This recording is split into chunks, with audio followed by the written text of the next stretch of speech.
बोधि वार्ता के सभी वीडियो अब बोधि ट्यूब पर उपलब्ध हैं। ये वीडियो पूरी तरह से आध्यात्म को समर्पित है।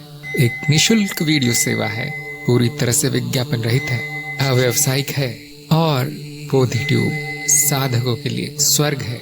यदि आप विज्ञापन रहित वीडियो देखना चाहते हैं, कृपया बोधि ट्यूब का उपयोग करें और आध्यात्मिक सामग्री का आनंद उठाएं।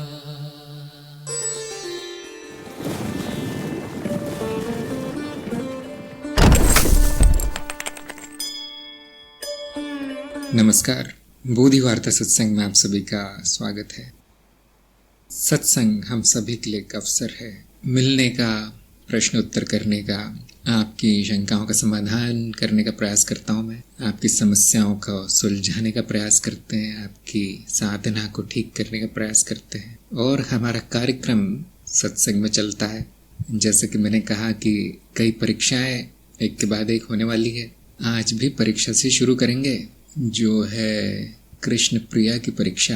कृष्ण प्रिया से मैं जानना चाहता हूँ, उपस्थित हैं आप सत्संग में और तैयार हैं? आपको 10 प्रश्न दिए जाएंगे और यदि आपने 50% अंक पा लिए तो आपको चरण 4 में प्रवेश मिलेगा। और इस दौरान बाकी लोगों से मेरी विनती है कि प्रश्न उत्तर पर ध्यान दीजिए, कोई और प्रश्न मत पूछिए या उत्तर मत लिखिए। ये है कृष्ण प्रिया के प्रश्न, ध्यान से पढ़िए, आराम से उत्तर दीजिए। प्रणाम गुरुदेव। प्रणाम, बोलिए। जी, मेरा पहला प्रश्न है, ज्ञान मार्ग में बुद्धि का प्रयोग बुद्धि के परे जाने के लिए कैसे होता है? ज्ञान मार्ग में बुद्धि का प्रयोग जरूर होता है, पर यह जान लिया जाता है जबकि यह सब कुछ मिथ्या है, तो बुद्धि को फिर वहां पे मिथ्या का ज्ञान जानकर फिर वहां पर बुद्धि का प्रयोग कर लिया जाता है। फिर उसके बाद बुद्धि की आवश्यकता नहीं बचती, अज्ञेय तक चले जाते, फिर उसके बाद नहीं बचती। द्वैत को जान लेते हैं बुद्धि से, फिर उसके बाद आवश्यकता नहीं होती, तो उतना ही प्रयोग होता है। जी गुरुदेव। दूसरा प्रश्न है, अज्ञान क्या है? ज्ञान का अभाव ही अज्ञान है। एक तरह से कहें कि ज्ञान, अगर ज्ञान नहीं है तो अज्ञान है, और अज्ञान मान्यताओं और धारणाओं से बना की वजह से बहुत ज्यादा है, तो ज्ञान नहीं है तो अज्ञान है।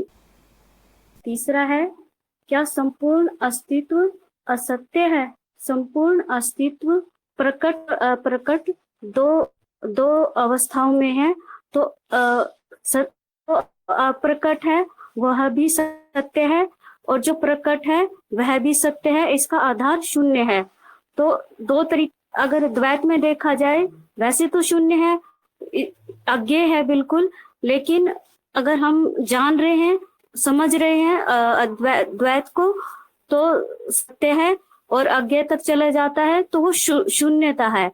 इसमें सत्य और असत्य का कोई मतलब प्रश्न ही नहीं उठता। फिर है, अनुभवकर्ता में सुख दुख या इच्छाएं क्यों नहीं है? ठीक है, अनुभवकर्ता सुख और दुख से बिल्कुल परे है, वह तो अज्ञेय है, शून्य है। उसमें उसे दुख और सुख का, उसे कोई, उसमें सब कुछ है, उसे शून्य है, तो शून्य में ना दुख है ना सुख है, वहां सिर्फ आनंद है और शून्यता है। तो अनुभवकर्ता को इन सब सुख और दुखों से कोई मतलब नहीं है, मतलब उनका कोई अस्तित्व ही नहीं है वहां पर। मैं या अनुभव करता निर्गुण है, तो क्या निर्गुण को मैं यह अनुभव करता निर्गुण है, तो क्या निर्गुण को जान कर मेरा पतन नहीं? क्या ज्ञान होना मनुष्यता खो जाती है? मैं यह अनुभव करता निर्गुण है, यह जानकर मनुष्य नहीं रहता, केवल आनंद रहता है और प्रेम बचता है, तो मनुष्यता नहीं खो सकती, बल्कि वह अवस्था ऐसी होती है जिसमें प्रेम उदित होता है। तो फिर उसमें मनुष्यता रहे या मनुष्य तो खो जाता है, सिर्फ प्रेम और आनंद ही बचता है, तो बिल्कुल भी ये सही नहीं होगा। मनुष्यता नहीं होती, बल्कि और ज्यादा नैतिकता और प्रेम आता है। अनुभव का स्थायित्व किस कारण प्रतीत होता है? अनुभव का स्थायित्व इसलिए प्रतीत होता है क्योंकि यह एक जटिल नाद रचना है, और यह व्यवस्थित तरीके से अनुभव में हो रही है। और यह हमें प्रत्यक्ष प्रमाण दिखता है अनुभव का। और इंद्रियों द्वारा अनुभव इंद्रियों द्वारा प्रतीत होता है, इंद्रियों द्वारा अनुभूति की जाती है। तो इसलिए एक जटिल रचना रूप में जो व्यवस्थित है हमारी स्मृति, मन या इंद्रियों के द्वारा, तो इसीलिए यह प्रतीत होती है, लेकिन यह है तो अवधारणा ही। मनुष्य के जीवन का लक्ष्य मनुष्य जीवन से मुक्ति है। अंतिम ज्ञान यह जान लेना है कि मैं नहीं हूँ, सिर्फ अनुभव करता है वही है। तो यही अंतिम ज्ञान है। शरीर से तादात्म्य कैसे टूट सकता है? मैं शरीर नहीं हूँ, यह जान लेने से ही शरीर से तादात्म्य टूट जाता है। यह मिथ्या है, यह जान लेना ही शरीर से तादात्म्य टूट जाता है। अस्तित्व और अद्वैत अवस्था में क्या फर्क है? अस्तित्व और अद्वैत अवस्था में अद्वैत द्वैत का मिट जाना है और अस्तित्व शून्यता है। देखा जाए तो इन दोनों में कोई भेद नहीं है। अद्वैत की अवस्था ही अस्तित्व है। जहाँ पे द्वैत खत्म हो गया, अद्वैत आया, कुछ नहीं बचा, वहां ये ज्ञान हो जाता है कि सिर्फ अस्तित्व है। तो यही मेरे उत्तर है गुरुदेव। धन्यवाद कृष्ण प्रिया जी, आपने मेरी उम्मीद से अधिक नंबर पा लिए इस बार। आपको मिलते हैं 10 में से 7, तो बहुत अच्छे नंबर आए हैं इनके। 10 में से 7 मिले हैं। हाँ, कई प्रश्नों के उत्तर थोड़े आधे आधे गलत हुए, इसमें आधे आधे नंबर कट हुए, लेकिन बाकी सारे जो कम से कम जो आसान प्रश्न थे आपने पूरी तरह उसके सही उत्तर दिया। तो अब आप पहुंच गए हैं चरण 4 में। मुझे बहुत खुशी हुई। जब मैंने आपसे बात की थी तो लग नहीं रहा था कि आपके 5 के ऊपर नंबर आएंगे, ऐसा मुझे विश्वास नहीं हो रहा था। लेकिन आज आपने वो अपना बिल्कुल आप उलझे नहीं कहीं पर, बिल्कुल भी गलती नहीं की और करीब करीब सभी प्रश्नों के अच्छे उत्तर दिए, एक आध को छोड़कर। तो अब शुरू कर दीजिए प्रयोग चरण 4 के। जागृति, स्वप्न, सूक्ष्म। 3 महीने आपको जागृति और स्वप्न के ही प्रयोग करने हैं। सूक्ष्म का आपको बाद में करवाया जाएगा, ये चीज ध्यान रखिए। 3 महीने केवल जागृति और स्वप्न के। आपको सूक्ष्म से मना नहीं किया जा रहा, लेकिन अभी नहीं करना है। वो 3 महीने में शुद्धि हो जाएगी आपकी, उसके बाद हम करेंगे। लेकिन क्योंकि हमारी जो अवधि है चरण 4 की 3 महीने रख दी गई है, तो मैं 3 महीने ही देखता हूँ, ज़्यादा नहीं देखता लोगों को। कभी कभी 4 महीने हो जाते हैं। तो आपको इतना ध्यान रखना है, सूक्ष्म में पहुँचने की जल्दी नहीं करनी। 2-3 महीने आपको ये 2 अवस्थाओं में प्रयोग शुरू करने हैं। हर हफ्ते 1-2 लाइनें भेज दिया कीजिए। वैसे तो आप बहुत उत्सुक हैं और मुझे संदेश भेजती रहती हैं, लेकिन इस बार रिपोर्ट भेजिए आप। अब इसके बारे में थोड़ी चर्चा कर लेते हैं, इन प्रश्नों के बारे में। हाँ, कृष्ण प्रिया को बहुत बहुत बधाई। अब आसान है कार्यक्रम आपका। अब कुछ लिखना नहीं है, कुछ कोई परीक्षा नहीं है, कोई डरना नहीं है। पहला प्रश्न था इनका, ज्ञान मार्ग में बुद्धि का प्रयोग बुद्धि के परे जाने के लिए कैसे होता है? तो उत्तर बहुत अच्छा था कि जब अज्ञान नाश हो जाता है बुद्धि से, तो उसके बाद बुद्धि का कोई प्रयोग बचता नहीं है। फिर आनंद अवस्था में स्थित होना है, जिसके लिए बुद्धि लगती नहीं है, उसके लिए बुद्धि नहीं लगती, बुद्धि के परे है वो। और बुद्धि का प्रयोग केवल ये देखने के लिए किया जाता है कि अज्ञान कहाँ पर है। अज्ञान का अर्थ है मान्यताएं होना, जो जिनका कोई आधार ना हो, ऐसी मान्यताएं होना जिनका कोई प्रमाण ना हो, बस मान लिया गया है मूर्खतापूर्वक, वो उसे कहते हैं अज्ञान। कोई बहुत बड़ी चीज़ नहीं है, निकालना बहुत आसान है, अप्रोक्ष अनुभव बुद्धि के द्वारा। और यही उनका उत्तर था नंबर 2, बिल्कुल सही उत्तर था उनका अज्ञान के बारे में। क्या संपूर्ण अस्तित्व असत्य है? इनका उत्तर बिल्कुल ठीक था कि अस्तित्व में सत्य असत्य नहीं देखना है, और संपूर्ण अस्तित्व असत्य नहीं कहा जा सकता। उसका जो तत्व है वो तो सत्य है, और बाकी जो भी होता है अस्तित्व में, जो भी हो उससे कुछ लेना देना है नहीं हमें। पूर्ण नंबर मिले उनको इसमें। अच्छा, अनुभवकर्ता में सुख दुख या इच्छा क्यों नहीं है? ये उत्तर इतना अच्छा नहीं आया, तो मैंने आधे नंबर काट लिए। तो मैं सत्संग में पूछना चाहूँगा, ये कोई अधिक रोचक उत्तर दे सकता है क्या, जो सुनकर आनंद आ जाए बस, कि क्यों नहीं है इसमें सुख दुख इच्छा क्यों नहीं है? साहिल ने कहा द्वैत नहीं है। हाँ, देखिए प्रश्न पूछ रहा है, क्यों, कारण पूछ रहा है। सभी जानते हैं द्वैत में नहीं है, सुख और दुख भी द्वैत का भाग है। यशराज ने कहा क्यों, अनुभव करता हो उनका अनुभव हो जाता है। हाँ, काफी सही बात कही यशराज ने। और मीरा का उत्तर बिल्कुल सही है कि ये अनुभव है। सुख और दुख आने जाने या जो भी इच्छाएं हैं वो आने जाने अनुभव है। अनुभव करता तत्व मात्र है, दृष्टा मात्र है। उसमें क्या, उसमें कुछ होना मतलब अर्थहीन सा है बोलना। क्या हो सकता है शून्यता में, निर्गुणता में क्या हो सकता है? इन मानसिक क्रियाओं का दृष्टा है। जिनकी भी चेतना जागृत है बिल्कुल साफ देख सकते हैं कि ये जैसे आंधी तूफान, बारिश, सूरज निकलना, चांद निकलना, इस तरह की चीजें होती रहती प्रकृति में, वैसे ही इच्छाएं और सुख दुख है पूरी तरह प्राकृतिक घटना है, किसी की नहीं है। हाँ, सभी के उत्तर बिल्कुल सही आ रहे हैं। अंकुश, शुभम और आदित्य बिल्कुल सही उत्तर है आपके। और प्रज्ञा ने भी सही उत्तर दिया, चित्त की वृत्ति है। हाँ, तो इसलिए बहुत लोग यही सोचते रह जाते हैं कि सुख और दुख नहीं है, इच्छाएं भी नहीं है, तो मैं तो बस पत्थर हो गया, फिर तो मैं तो मनुष्य भी नहीं रहा अब। तो इसलिए अगला प्रश्न आया था कि अनुभव करता निर्गुण है, तो क्या निर्गुण हो जाना मेरा पतन नहीं हुआ? आप तो कह रहे थे मुझे आप परम अवस्था में बिठाएंगे, या तो मनुष्य भी नहीं रहा, ऐसे कुछ लोग पूछेंगे, है ना। बहुत लोग डरते हैं, जिसमें आम भाव बहुत है, वो लोग डरते हैं कि अरे मैं तो मनुष्य नहीं रह जाऊंगा, क्योंकि उन्होंने मनुष्य मात्र को ही अनुभव किया अभी तक, और कुछ नहीं, उससे ऊपर कोई संभावना देखी नहीं उन्होंने। तो दूसरा भाग था इस प्रश्न का, क्या ज्ञान होने पर मनुष्यता खो जाती? तो यहाँ पर कृष्ण प्रिया में थोड़ी उलझन मैंने देखी कि शायद प्रश्न समझ में नहीं आया, तो इन्होंने आधे ही प्रश्न का उत्तर दिया कि मनुष्यता खो नहीं जाती, मनुष्यता बढ़ जाती है।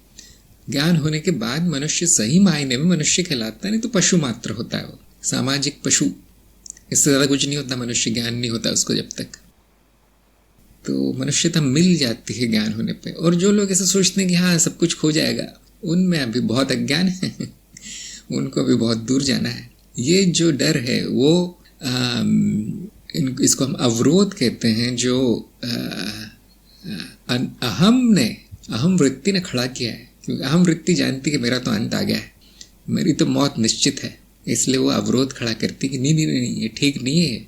ये डर अहम वृत्ति से आ रहा है, ज्ञान से मनुष्यता को कोई खतरा नहीं है तो निर्गुण हो जाना कुछ खोता नहीं है। आप पहले से ही निर्गुण है। देखिए ज्ञान क्या होता है कि मैं पहले से ही ऐसा हूं, ज्ञान होने के बाद निर्गुण नहीं हो जाऊंगा, अब क्या डरना। तो ये उत्तर आना चाहिए था कृष्ण प्रिया से, तो पूरे नंबर मिलते हैं। ये पतन नहीं है, ये तो प्रगति है।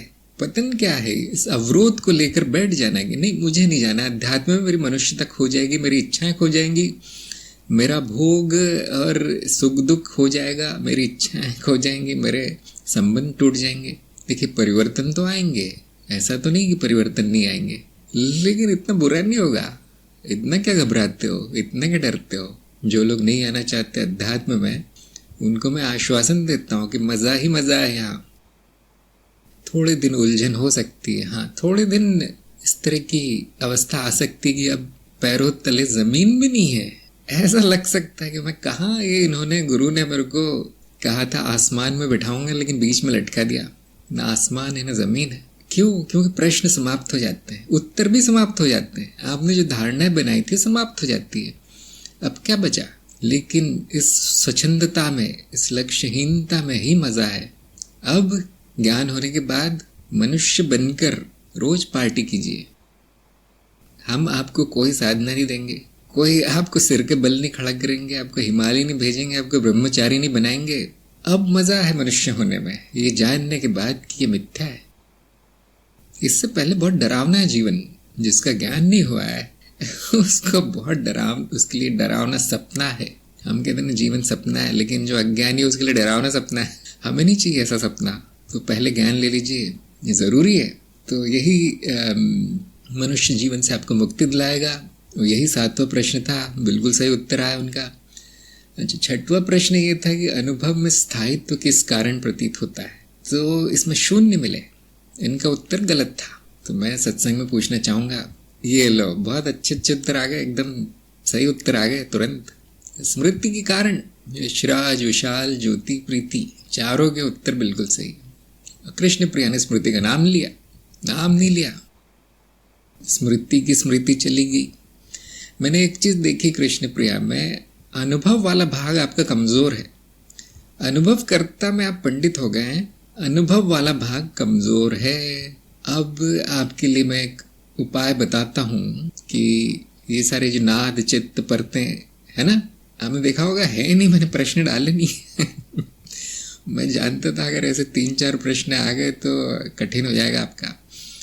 तो फिर भी क्योंकि आप में वहाँ पे कमजोरी है, आपकी रुचि हो, तो किसी को थोड़ा सा ऐसा प्रार्थना कीजिए, किसी से निवेदन कीजिए कि मुझे सिखाए। मुझे मेरे मुंह से मैं जितना सिखा सकता था मैंने सिखा दिया। अब शायद वो आपको कठिन लगाओ, तो सरल भाषा में किसी से सीख लीजिए। कृष्ण प्रिया को मैं कह रहा हूँ, अनुभव वाला भाग सीख लीजिए किसी से। जो 7वें चरण 8वें चरण में पहुंच गए, अब कार्यक्रम समाप्त कर लिया जिन्होंने, उनको मैसेज भेजकर कुछ 2-3 घंटे ऐसे साथ बैठकर सीख लीजिए। तो सभी ने बिल्कुल सही उत्तर दिया। शून्य ने भी कहा है कि परिवर्तन की गति धीमी होने के कारण, शून्य के इसमें वर्तनी गलती है। बड़े ऊ की मात्रा होगी शून्य में, छोटे नहीं। जहां तक मुझे पता है आपका शून्य छोटा हो गया, उसको बड़ा कर लीजिए, बड़े ऊ की मात्रा लगाई। मुझे इतना ही पता है, शायद वो सही हो। अच्छा, माधुरी ने कहा परिवर्तन धीमा होने के कारण, ये भी बात सही है कि परिवर्तन धीमा है, इसलिए हम उसको सत्य मान लेते हैं, स्थायी मान लेते हैं। लेकिन सही कारण स्मृति है। स्मृति अगर नहीं होती तो किसी भी अनुभव में स्थायित्व तो नहीं दिखता। मीरा ने कहा स्मृति समय और दोहराव, बिल्कुल सही, बिल्कुल सही। आदित्य ने कहा नियमबद्धता के कारण, नहीं। देखिए, अस्थायी चीजों के भी नियम हो सकते हैं। जो पूरी तरह अस्थायी है अनुभव, वो भी नियमित हो सकते हैं, लेकिन यहाँ इतना लागू नहीं होगा ये, जहाँ तक मेरा मानना है। अच्छा, आलोक ने कहा स्मृति से ही परिवर्तन दिखता है। स्मृति दोनों कार्य करती है। 2 स्मृतियों की तुलना करें एक ही वस्तु की तो परिवर्तन दिखेगा, लेकिन वही स्मृति उसको स्थायी भी बताएगी। जैसे आपकी स्मृति कहती है कि ये शरीर मैं ही हूँ, जबकि खुद ही स्मृति बता रही है कि परिवर्तित हो रहा है। फिर भी क्योंकि वो स्मृति कहती है कि वही वस्तु है जो परिवर्तित हो रही है, उसको ऐसा भ्रम होता है कि वही वस्तु बदल के ये हो गई, क्योंकि मुझे तो वो याद था, अब ये हो गया। इस तरह से भ्रम होता है। स्मृति भ्रम दिलवाती स्थायित्व का। है नहीं स्थायित्व, है नहीं, यहाँ पे कुछ भी स्थायी नहीं है। जिसे हम कहते हैं आना जाना परिवर्तनशील, उसको पकड़ना मुश्किल है। मुश्किल क्या, असंभव है कोई रोक नहीं सकता उस गति को। जैसे नदी को बांधना असंभव है। अंतिम ज्ञान क्या है, इसमें आधे नंबर कट गए। इन्होंने कहा कि मैं नहीं हूँ अनुभव करता, ये अंतिम ज्ञान है। उसमें एक और वाक्य जोड़ना था कि स्वप्न है, स्वप्नों का दृष्टा है, ये अंतिम ज्ञान है। बहुत आसान है, इससे ज़्यादा नहीं जाना जा सकता। अस्तित्व मैं ही हूँ, जो भी दिखाई देता है वो सपने की तरह है, मिथ्या है, वो भी मैं ही हूँ लेकिन मेरा मिथ्या रूप है। तत्व रूप, सत्य रूप, निर्गुण, शून्य है, संभावना का सागर। इतना बता देना है, ये अंतिम ज्ञान है। इससे ज़्यादा कोई बोले मैं जानता हूँ तो उसको तो नोबेल प्राइज मिल जाएगा। शरीर से तादात्म्य कैसे टूट सकता है, वो बिल्कुल सही उत्तर दिया इन्होंने। शरीर का ज्ञान होते ही तादात्म्य टूट जाना चाहिए। शरीर पारिस्थितिक तंत्र है, कोशिकाओं का एक ढेर है, और हाड़ मांस और जो भी चीजें बताई गई है, रक्त वक्त, उसकी बनी हुई एक मशीन है। इतना जानते ही तादात्म्य टूट जाना चाहिए शरीर से। होता है कैसा? नहीं होता। उसको मैं समझकर सारा जीवन चलाना होता है लेकिन उससे इतना ज्ञान हो जाए तो तादात्म्य टूट जाता है। उससे आपकी संधि नहीं टूटती कि हाँ मुझे यही अनुभव हो रहा है, अभी शरीर का ही अनुभव हो रहा है और उसमें कोई बुराई नहीं है। इतना स्वीकारने के बाद वो तादात्म्य हो चाहे न हो, अर्थहीन सा हो जाता है वो। प्रज्ञा ने कभी भी टूट जाता है, कोई बात नहीं, क्षणिक होगा वो, और फिर दूसरे क्षण वो हो भी जाता है। और वो ये जो वृत्ति है, हम वृत्ति जिसे हम कहते हैं, मैं ही शरीर हूँ, वो संपूर्ण चेतना में चले। हम क्यों बताते हैं लोग तुम शरीर नहीं हो, याद रखो शरीर, क्योंकि बहुत ज्यादा तादात्म्य है, बहुत ज्यादा है। 24 घंटे में अगर 2-3 बार आ भी गया कि मैं शरीर हूँ, क्या फर्क पड़ने वाला उससे? जब जरूरत हो गई तो मैं शरीर हूँ, हाँ काम हो गया, अब नहीं हूँ। Use and throw. शरीर को उपयोग करना है और जाने देना, जाने वाला है, वैसे भी क्या करने वाले हैं आप उसका। अस्तित्व और अद्वैत में क्या फर्क है? बिल्कुल सही उत्तर, एक ही है। अस्तित्व ही अद्वैत है। अस्तित्व को जान लेना और अद्वैत को जान लेना एक ही है।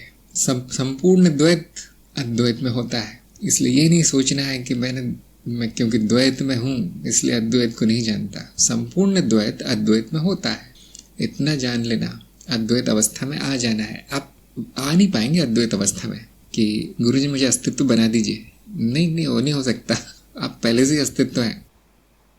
द्वैत में होना बुराई नहीं है, अज्ञान होना कि द्वैत ही सत्य है ये बुरा है। बुरा क्यों कहता हूं मैं? दुखों की जड़ है। हमारे लिए कुछ बुरा नहीं है, आपके लिए बुरा है।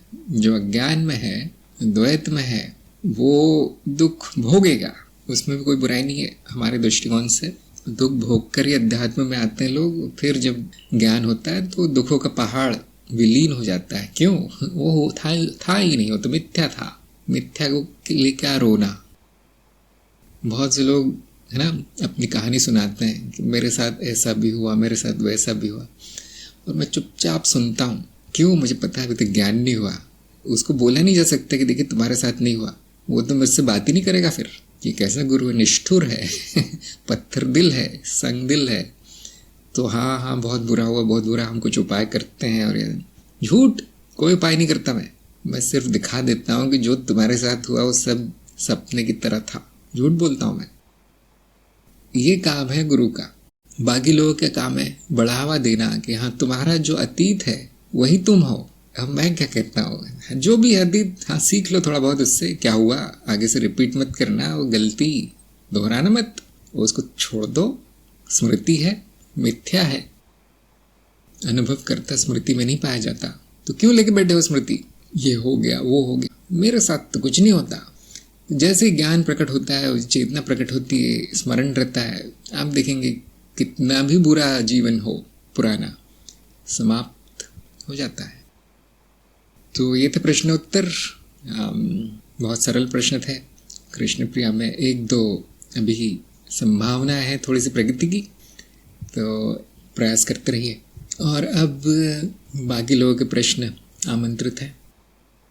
रजत ने कहा कि मुझे अध्यात्म में आना है।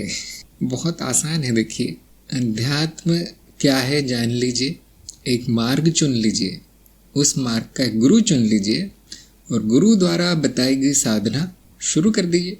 मैं आपको कड़ी देता हूँ, ये 7-8 वीडियो है, इन पूरी श्रृंखला देख लीजिए और 7 दिन बाद मुझे वापस संपर्क कीजिए या अगले सत्संग में अगले मंगलवार मुझे अपना निर्णय बताइए, क्या मार्ग पसंद है, कौन गुरु पसंद है, क्या करना है। 7 दिन पूरा मनन में, वीडियो में बिताइए। इससे अच्छा निर्देश नहीं मिलेगा आपको कहीं। वो जब भी आप किसी भी आश्रम में जाएंगे, हाँ हमारे मार्ग में आ जाओ, हाँ रह जाओ यहाँ पे 3 साल, सिखा देता हूँ मैं ये योग वो योग, ये साधना कर लेना वो साधना कर लेना। किसी भी आश्रम में चले जाइए ऐसे। यहाँ बोधि वार्ता में ही आप पर छोड़ दिया गया है मार्ग चुनना, गुरु चुनना। बाकी लोग अपनी अपनी प्रोडक्ट बेच रहे हैं। हम कह रहे हैं आना मत। अच्छा 7 दिन बाद अगले मंगलवार। वैसे ज़रूर नहीं आना, अगर कोई मन नहीं हुआ आपका, अगर आपको लगा कि नहीं अभी तो इसमें एक भी चीज़ मेरे काम की नहीं लग रही है, तो संसार भी अध्यात्म है। ज़रूरी नहीं है कि कोई बड़ा मार्ग ही चुनना है आपको, कठिन मार्ग चुनना है, ऐसा ज़रूरी नहीं है। हाँ, लोग ने पूछा इंटेलेक्ट इंट्यूशन में क्या भेद है। देखिए ज्ञान मार्ग में भाषा की शुद्धि बहुत ज़रूरी है। अभी आप नए नए हैं इसलिए नहीं तो बाकी लोगों को डंडे पड़ते हैं, आप जानते हैं। बुद्धि और अंतर प्रज्ञा, बुद्धि और अंतर प्रज्ञा। बुद्धि हमारी तर्क की क्षमता है, बुद्धि सोचने विचारने की क्षमता है, बुद्धि अनुभवों में संबंध बनाने की क्षमता है। ज्ञान बुद्धि के द्वारा ही होता है। जितनी अच्छी बुद्धि होगी उतना अच्छा ज्ञान होता है, और जितना अच्छा ज्ञान होगा उतनी अच्छी बुद्धि होती है। अंतर प्रज्ञा एक तरह का ज्ञान है जिसका सूत्र नहीं मिलता, कौन से अनुभव से आया है वो ज्ञान नहीं मिलता। यह है अंतर प्रज्ञा। बहुत आसान है। देखिए सभी को दोनों अनुभव हुए होंगे, बुद्धि के भी अनुभव हो रहे हैं आपको, अंतर प्रज्ञा का कभी कभी होता है। जाला ने पूछा है, क्या स्वप्न में अतृप्त वासना पूरी होती है? हाँ, होती है, इसलिए उसको इच्छा लोक कहा गया। अतृप्त वासनाएं पूरी होती हैं, लेकिन कब होती है? जब आपकी चेतना है स्वप्न में। चेतना कब आएगी? जब आप प्रयोग करेंगे, ज्ञान हो जाता है, तब प्रयोग आसान हो जाता है, या फिर संभव होता है। बिना ज्ञान, आत्मज्ञान के प्रयोग हो नहीं सकता। देखिए, आप कितना भी कर ले, वो चेतना आएगी नहीं। एक दो उल्टे सीधे आते जाते अनुभव हो गए स्वप्न में, वो अलग बात है, क्योंकि हम सब में प्राकृतिक संभावना है। कभी कभी जागृति आ जाती है, चेतना आ जाती है स्वप्न में, और दृश्य उभर आते हैं, और उनसे ऐसा लगता है, तब तक स्वप्न जब तक चल रहा है लगता रहता है हाँ पूरी हो गई। उठने के बाद वो इच्छा वैसी की वैसी रहती है, अतृप्त रहती है। क्यों? क्योंकि वो चेतना में नहीं हुआ कार्य, वो इतना सत्य नहीं लगा उस समय। स्वप्न है वो सारी वासनाओं का ही एक निचोड़ सा है। वासना ही प्रकट होती है स्वप्न में, लेकिन क्योंकि न बुद्धि कार्य करती है न चेतना है, तो केवल एक ढेर है वासनाओं का, उसमें कोई भी नियमितता नहीं दिखाई देती, इसलिए कोई इच्छा पूरी नहीं होती। आम आदमी की नहीं होती। जिनकी चेतना है स्वप्न में, उनकी इच्छा पूरी होती है। और उस पर ज़्यादा भरोसा नहीं करना चाहिए स्वप्न अवस्था पे। अगर आपको सच में इच्छाएं पूरी करनी है तो सूक्ष्म अवस्था है। सूक्ष्म में सब कुछ पूरा होता है, कुछ नहीं बचता है सूक्ष्म में। धर्म सिंह ने कहा, आलस्य क्या है, कैसे बचें? जब भी इस तरह के प्रश्न आए तो सबसे पहले यही देखना चाहिए, चित्त वृत्ति है। जो भी हम करते हैं वो कर्म है हमारे, वो चित्त वृत्ति से ही आते हैं। तो भले ही आलस्य कर्म लगे कि मैं कोई कर्म नहीं कर रहा, लेकिन वो वृत्ति क्या कह रही है कि ये भी मत करो, वो भी मत करो, यहाँ बैठो। वो एक विशेष तरह का कर्म करवा रही है आपसे, जो कि वो नहीं है जो कि आपको करना है। किसी ने बताया आलस्य क्यों आता है, कैसे बचे आलस्य? वो कीजिए जिसमें आपकी रुचि है, फिर आलस नहीं आएगा। ध्यान दीजिए, आप सभी का अनुभव होगा कि हम शायद यदि वो काम करवाया जाए जिसमें कि हमें कोई रुचि नहीं, जिससे कि हमें कोई फायदा नहीं हो रहा है, जिसमें कोई मजा नहीं है, कोई भोग नहीं है, सुख नहीं है, अब नहीं करना चाहते हो, हम नहीं करना चाहते हो। लोग क्या कहते हैं, आलसी हो तुम, करते नहीं हो। लेकिन उसी व्यक्ति को वो काम कर दे दिया जाए जिसके लिए वो पैदा हुआ है, जो उसके प्रारब्ध में लिखा है, जिसमें कि उसका पूरा तन मन धन से वो लग गया। अब उसको न खाने की चिंता होगी न सोने की, करता रहेगा, वो करता रहेगा। मैं खुद जानता हूँ कि अगर मेरे घर वाले मुझे बोलते थे जब बाजार से सब्जी लेके आओ, इतना बोरिंग काम है बाजार से सब्जी लाना, नहीं कल जाऊँगा, कल आज के खाएंगे, फिर नहीं शाम को जाऊँगा, नहीं 1 घंटे बाद जाऊँगा। और जो मुझे जिसमें रुचि है वो काम दे दिया जाए, अब भाग कर मैं करता हूँ। अब रात दिन वही करता रहता था मैं। तो ये सभी का अनुभव होगा। जो कार्य आप करने के लिए नहीं बने, वो उसमें आलस आएगा, वो करना ही नहीं है, वो नहीं करना है आपको। जिसके लिए आपने जन्म लिया है वो करना है। अब आप बोलेंगे नहीं बहुत सारे कार्य करने पड़ते हैं, ज़रूरी है, तो उसका कुछ नहीं किया जा सकता जो ज़रूरी है वो अपने आप होगा, जो ज़रूरी है वो अपने आप होगा। अब कितने भी आलसी हो वो होगा ही, उससे बचा नहीं जा सकता। इसलिए आलसी होकर निश्चित रहिए, सब अपने आप होगा। ये जो ज्ञान मार्गी होते हैं बहुत आलसी होते हैं मुनि ने कहा मैं सोचती थी बहुत आलसी, पर ऐसा बिल्कुल नहीं लगता। हाँ, जो व्यक्ति हमें देखता है कि कुछ नहीं करता वो कहेगा आलसी, जबकि हम सब कुछ कर रहे होते हैं, सब कुछ सही चल रहा होता है। अगर वो शांति से चल रहा है तो कौन सी बुरी बात है उसमें। आलस में जिए, मज़े से जिए। ऐसा कर्म मत नहीं करें जिसमें कि आपकी आत्मा को कष्ट हो जिसमें कि आपका शरीर दुख भोगे, बिल्कुल मत कीजिए। हम बौद्धिक लोग हैं, ज्ञानी जन बौद्धिक हैं, दूसरों से करवा लीजिए। ऐसा कोई गुरु मिलेगा नहीं आपको इस दुनिया में जो ऐसा कह रहा है। आशना ने पूछा है क्या 84 लाख योनियां होती हैं? इससे कंसेप्ट कहाँ से आया, पता नहीं कहाँ से आया। ऐसा कुछ नहीं है, अनंत योनियां हैं, अनंत योनियां, क्योंकि प्रकृति में अनंत संभावना है। वो आज चाहे तो 84 करोड़ योनियां बना के रख दे, प्रकृति इतनी शक्तिशाली है। अभी कहाँ से आया, ये तो किसी पुस्तक से आया होगा, किसी तंत्र विद्या की किताब से आया होगा, कोई बता सकता है? मैं तो पढ़ता नहीं हूँ सब। कौन से पुराण में लिखा है ये योनियों का? वेदों में तो नहीं लिखा जहाँ तक मुझे पता है। बहुत बारी प्रश्न आता है वैसे कि 84 लाख ही क्यों? हाँ, जाला ने कहा गरुड़ में लिखा है। देखिए वो हमारे मार्ग का नहीं हो सर गरुड़ ने बताया है, लेकिन शायद विष्णु ने बताया, किसी ने बताया होगा, लेकिन हमारे किसी काम का नहीं है। योग ने कहा 64 योगी, नहीं, वो अलग चीज है, वो अलग चीज है, वो योग मार्ग है। 84 लाख योनियां भक्ति मार्ग से आया है, भक्ति मार्ग से। और हम जानते हैं कि ये बिल्कुल बेकार की चीज है, बस एक नंबर दे दिया गया है आपको। शुरू में मुझे लगता था कि तंत्र मार्ग से आया होगा, जो ये नंबर वंबर लाना उन्हीं का काम है, तांत्रिकों का। लेकिन बाद में पता चला किसी तरह की भ्रष्टता है, ये एक तरह की मिथ्या है। आलोक ने पूछा, अंतर प्रज्ञा क्या महत्व? कोई महत्व नहीं है। सारा ज्ञान बुद्धि से हो सकता है जागृत अवस्था में, कभी कभी वो हो जाता है अंतर प्रज्ञा, ऐसा लगता है कि हाँ बहुत चमत्कार हो गया, लेकिन ऐसा कुछ नहीं है। राजेश ने कहा है, किसी क्षण द्वैत और अद्वैत दोनों अवस्था हो सकती है, केवल कोई एक। अभी तो मैंने बताया आपको राजेश, अभी तो बताया अभी कि सब अवस्था केवल अद्वैत की ही है, द्वैत नहीं हो सकती। द्वैत का भ्रम हो सकता है, तो ये भ्रम अद्वैत में ही होता है। परम अवस्था अभी है आपकी, जिसको हम कभी कभी सहज समाधि कहते हैं, वो परम अवस्था अभी है। इसमें अवस्थाओं के बदलने के भ्रम चल रहे हैं, कैसे समझाया जाए? तो अद्वैत में द्वैत दिखते हुए भी वो अद्वैती है, मिथ्या रूप अनुभव है, सत्य रूप अनुभव करता है। ध्यान दीजिए, घड़ा बहुत अच्छा इसका उदाहरण है कि मिट्टी का घड़ा, कि जो घड़ा है उसमें क्या कभी कभी मिट्टी होगी, कभी कभी मिट्टी और घड़ा अलग होगा, या कभी कभी केवल घड़ा ही होगा, कभी तत्व होगा, कभी रूप होगा, क्या इस तरह से होगा? द्वैत या जो है वो दोनों है, नाम रूप और तत्व दोनों का मिला जुला अस्तित्व है। इस तरह से आप देख सकते हैं, जो नाम रूप है वो तत्व में ही निहित है। एक ही अवस्था हो सकती है, वह है अद्वैत अवस्था, बाकी अवस्थाएं बेकार की है। यशराज ने क्या पूछा है, गुरुजी आपकी ऋषि का विषय क्या है, हम बताना चाहें तो? बड़ी विचित्र बात पूछी आपने। मैं क्या करता रहता हूँ रात दिन, है ना, वही मेरा विषय है, अध्यात्म ही विषय। इतना भी नहीं जाना आपने?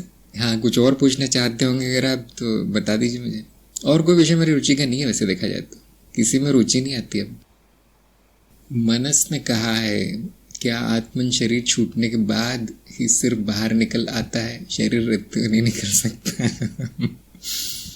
आत्मन की परिभाषा क्या है और उसका स्थान क्या है, बताइए थोड़ा सा। आपको त्रिदिवसीय कार्यक्रम हुआ है, देखिए किया है आपने। अब उस कार्यक्रम में कहाँ बताया गया है कि शरीर मैं हूँ, शरीर के अंदर मैं रहता हूँ? यशराज ने कहा, इसके सिवा कुछ भी नहीं, सब अध्यात्म ही है। अगर मैं कुछ करता हुआ भी दिखता हूँ वो भी आध्यात्मिक ही होता है। हर चीज अध्यात्म ही है, बचपन से अध्यात्म है। जो पागल होता है ना, वो पूरा पागल होता है। मानस से पूछ रहा हूं मैं, किधर है अनुभव करते का स्थान, किधर बताया गया है? शरीर के अंदर जो स्थान आपने बता रहे हैं उसका प्रमाण भी तो दीजिए थोड़ा सा। हम भी जानना चाहते हैं कहाँ पर हूँ मैं शरीर के अंदर। आपको तो मिल गया प्रमाण, अब मुझे भी दे दीजिए, मुझे भी दिखा दीजिए, तो उसके बाद हम चिंता करेंगे मृत्यु के बाद वो कहाँ जाता है। आप ज्ञान मार्ग पे ही, कौन से मार्ग पे हैं? कोई जवाब नहीं आ रहा मुझे मनस का। ये आपको बताया किसने कि शरीर छूटने के बाद बाहर निकल आता है, शरीर रहते हुए नहीं निकल सकते? ये सब बातें किसने बताई आपको? और आपने बुद्धि का प्रयोग क्यों नहीं किया कि भाई जिसने भी बताया है पहले बताओ तो शरीर के अंदर कहाँ है मनस सत्संग में? या जैसे आत्मन शरीर छोड़ के चला जाता है, आप सत्संग छोड़ के चले गए, ऐसा तो नहीं। एक काम कीजिए, आप संपूर्ण प्रमाण सहित एक निबंध लिख के भेजिए मुझे, आत्मन शरीर में है, ये संपूर्ण प्रमाण देते हुए अपना अनुभव, तर्क और वैज्ञानिक प्रयोग देते हुए निबंध लिख के मुझे भेजिए 1000 शब्दों में, उसके बाद उत्तर आ जाएगा। योग ने कहा, मुझे चित्त की ऊपरी परतों ज्ञान है, उनमें कुछ विकास भी हो चुका है, पर निचली परतें अभी विकसित है, कैसे इनको विकसित किया जाए, मार्गदर्शन करें। विकसित नहीं होती परतें, पहले से ही है, विकसित नहीं होगी, शुद्ध होंगी, वो मैं बता सकता हूँ। हाँ, विकास उनका अपने आप हो रहा है, परतों का विकास, लेकिन वो छूट जाती है। देखिए परतें, निचली परतें छूट जाती है, ऊपरी नित्य है, करीब करीब नित्य है। निचली से क्या अर्थ है आपका? जो शरीर की परत है, भावनाओं की परत है और सारी की सारी बीच की जो भी अहम वृत्ति है और सारी जो भी है, बुद्धि तक, बुद्धि और उसके नीचे सब कुछ मृत्यु के बाद छूट जाता है, नष्ट हो जाता है। कारण शरीर, चेतना आदि बचती है, सूक्ष्म रूप में प्रकट होती है, जिसको हम सूक्ष्म शरीर कहते हैं। तो इनका विकास नहीं होता है, शुद्ध होती है और फिर गायब। तो इसके लिए आपको लिंक देता हूं मैं, ये कीजिए। और उससे पहले आपको संपूर्ण ज्ञान होना चाहिए। बिना ज्ञान के कोई शुद्धि नहीं होगी, बिना ज्ञान के शुद्धि नहीं होगी। एक और मैं लिंक देता हूँ, उसमें आपको आत्म मूल्यांकन के 2 वीडियो मिलेंगे। ज्ञान होने के बाद आत्म मूल्यांकन कीजिए, जहाँ पर अशुद्धि दिखती है इन अंतर शुद्धि के वीडियो में जो उपाय बताए गए हैं उनके अनुसार शुद्धि शुरू कीजिए। पहला चरण है श्रवण, दूसरा है मनन, तीसरा है निधिध्यासन, चौथा है आत्म मूल्यांकन, 5वां है शुद्धिकरण। और अगर आपको शॉर्टकट ढूंढ रहे हैं तो ये जगह पूरी तरह से बेकार है। बोधि वार्ता में नहीं मिलेगा शॉर्टकट। बोधि वार्ता में अनुशासन, चरणबद्ध व्यवस्थित ज्ञान। रजत ने कहा है भोजन कैसा करना चाहिए साधना में आगे बढ़ने के लिए। पहली बात, ज्ञान मार्ग में कुछ नहीं बताया गया भोजन कैसा करें। जो करना है करो बोला गया, खाना पीना जो करना करो। लेकिन हम इतने बेवकूफ नहीं है ना, उन्होंने ये साधक पर छोड़ दिया निर्णय, उसको क्या करना है, बुद्धि का प्रयोग करना है हमें। कैसा भोजन मेरे शरीर को स्वस्थ रखता है, उस साधक पर छोड़ दिया गया। जैसे योग मार्ग आदि में आपको बताया जाएगा कि हाँ यही भोजन, बिल्कुल छूना भी मत इस दूसरी चीजों को, यही खाना है। ज्ञान मार्ग में नहीं बताया जाता। क्यों? हमें विश्वास है कि साधक को ज्ञान होने के बाद सुधर जाएगा। जो भी कचरा अशुद्ध भोजन खाता था, जानवरों का खाना खाता था, वो नहीं खाएगा। कम होता है वैसे, थोड़ा समय लगता है शुद्धि होने में, लेकिन ज्ञान होते ही आदमी समझ जाएगा उसको क्या खाना है। मैं रजत से पूछता हूँ, आपके घर में अगर गाय, बैल, बकरी, ऊंट, बंदर, पशु पक्षी, मछलियां है, क्या उन्होंने कभी पूछा है, क्या उन्होंने इन जंगली जानवरों ने कभी पूछा है किसी गुरु से कि मुझे क्या खाना है? और ये मनुष्य ये मनुष्य जानता नहीं उसे क्या खाना है। देखिए कितनी अशुद्धि आ गई। केवल मनुष्य बौखलाया हुआ है कि मुझे खाना क्या है, बाकी छोटे छोटा कीड़ा भी जानता है उसे क्या खाना है। मनुष्य क्यों नहीं जानता? बड़ी आसान है। देखिए मैं तो देखता हूँ जो अभी भी पैदा हुआ है बच्चा, जो अभी भी माँ के पेट से निकला, वो तक जानता है उसे क्या खाना है, और कुछ नहीं खाएगा, वो केवल माँ का दूध पिएगा। ऐसे कैसे संभव है कि थोड़ा बड़ा होते उसकी बुद्धि भ्रष्ट हो जाती है, वो मैकडोनल्ड्स खाता है। मनुष्य खाना छोड़ देता है, 6 महीने से रखी हुई जमी हुई आइसक्रीम खाता है। ऐसे कैसे हो सकता है? मैं कहता हूँ ऐसे कैसे हो सकता है? ये चमत्कार बस इस कलयुग में ही हुआ है, मनुष्य के साथ ही हुआ है। ऐसा लगता है बाकी जानवरों पे कलयुग का बिल्कुल असर पड़ा ही नहीं, सब कुछ व्यवस्थित चल रहा है। हमारा ऐसा क्यों चल रहा है कि कुछ लोगों को तो खाना ही नहीं मिलता, नर कंकाल हो गए, वो मरने की। छोटे छोटे बच्चे भी आपने फोटो देखे होंगे, अफ्रीका वाले या जो आदिवासी जन है, पटरियों पर रहने वाले, भीख मांगने वाले, उनको रोटी भी नहीं मिलती। और बाकी जो जनता है वो हजारों रुपए खाना डेली उड़ाती है, खाती है। उनके वजन 200-300 किलो है। क्या ये मनुष्यता है? क्या इसको ज्ञान कहेंगे? पूरी तरह से ज्ञान का अभाव है इस समाज में, इसलिए नौबत आ गई है कि पूछना पड़ता है मुझे कि क्या खाऊं। तो चिंता मत कीजिए, आपको पता चल जाएगा क्या खाना है। ज्ञान मार्ग पर चलते रहिए, बुद्धि बढ़ेगी, ज्ञान बढ़ेगा, आपकी स्वाभाविक संवेदना जागृत होगी शरीर में। शरीर खुद ही बोलेगा कि मुझे ये नहीं चाहिए, उल्टी ही आ जाएगी वो देखकर जो लोग खाते हैं। तो यहाँ तक पहुँचने के तरीके हैं, वैसे दूसरे भी तरीके हैं, योग आदि, यम नियम, नौली धोती कर लीजिए जो आपको अच्छा लगता है। लेकिन ज्ञान में बुद्धि शुद्ध होते ही शरीर शुद्ध होगा, सुंदर हो जाएगा, आकर्षक हो जाएगा, यौवन से भर जाएगा, बूढ़ा भी अच्छा लगेगा, बूढ़ा भी आकर्षक लगता है शरीर। क्यों बेकार हो जाते हैं लोग? शरीर खाना खराब है उनका, बेकार है। तो इस पे तो मैं जितना बोलूं रात हो जाएगी। माधुर्य ने पूछा है, विद्यालय में बच्चों को fear of failure, self assessment पर सेशन देना हो तो उन्हें किस सीमा तक अध्यात्म का ज्ञान दे सकते? हाँ, आपने पूछा था पहले भी मैं कुछ बोल नहीं पाया कुछ खास। ये अध्यात्म की बात नहीं लगती, इसको हम कहते हैं कि सर्वांगीण विकास, अपना सभी अंगों का विकास, उसमें हमारे मनुष्य में जितने भी योग्यता हैं उनका विकास। तो उनको असफलता का डर क्यों है? क्योंकि विकास नहीं हुआ उनका पूरा। कौन सी चीज़ें उनमें अविकसित हैं? जो भी ज़रूरी बातें हैं उनमें क्या शारीरिक क्षमता है, भाषा की कला है, गणित की योग्यता है, और बुद्धि और नैतिकता सिखाई गई है उनको थोड़ी बहुत। ये 2-4 पॉइंट आप लिख लीजिए, इस पर आप नंबर दे सकते हैं कि वो कहाँ तक पहुँचे वहाँ। इस तरह से एक सेशन बना लीजिए, ये सारे एक एक, क्योंकि अध्यात्म बहुत भारी हो जाएगा बच्चों के लिए। उनका सर्वांगीण विकास कैसे होता है उतना तो आपको पता ही होगा, बच्चों को क्या क्या सिखाना है उतना तो आपको पता ही होगा। थोड़ी सी नैतिकता सिखानी है, थोड़े से आदर्श सिखाने हैं, थोड़ा सा भाषा आदि का ज्ञान देना है, थोड़े से व्यवहारिक चीज़ें भी, बैंक में अकाउंट कैसे खोलना है, एटीएम से पैसे कैसे निकालने हैं, रेल का बस का टिकट कैसे लेना है, ये चीज़ें जो है बच्चों को सिखानी है। और हाँ, कहीं भी जाके खाना नहीं है, अजनबी लोगों से मिठाई नहीं लेनी है थोड़ी इस तरह की चीज़ें सिखानी चाहिए। और शारीरिक स्वास्थ्य, निरोगी कैसे रहना है, स्वच्छ कैसे रहना है, ये चीज़ें, इसके पॉइंट्स बना लीजिए, इन आप असेसमेंट कर लीजिए उनका, और देखिए कहाँ पर विकास नहीं हो रहा, कौन सा अंग अविकसित रह गया उनके जीवन का, और अब उस पर आपको ध्यान देना है। तो आपका देखिए प्रश्न बहुत अच्छा है, लेकिन अध्यात्म से संबंधित नहीं है। जब इतना हो जाएगा, इसको हम कहते हैं मूलाधार, इतना हो जाएगा, वो बच्चा अपने पैरों पे खड़ा हो जाएगा, तब अध्यात्म आएगा उसके जीवन में। उसके पहले संस्कार अच्छे होने चाहिए, बस इतना ध्यान रखिए, संस्कार अच्छे होने चाहिए।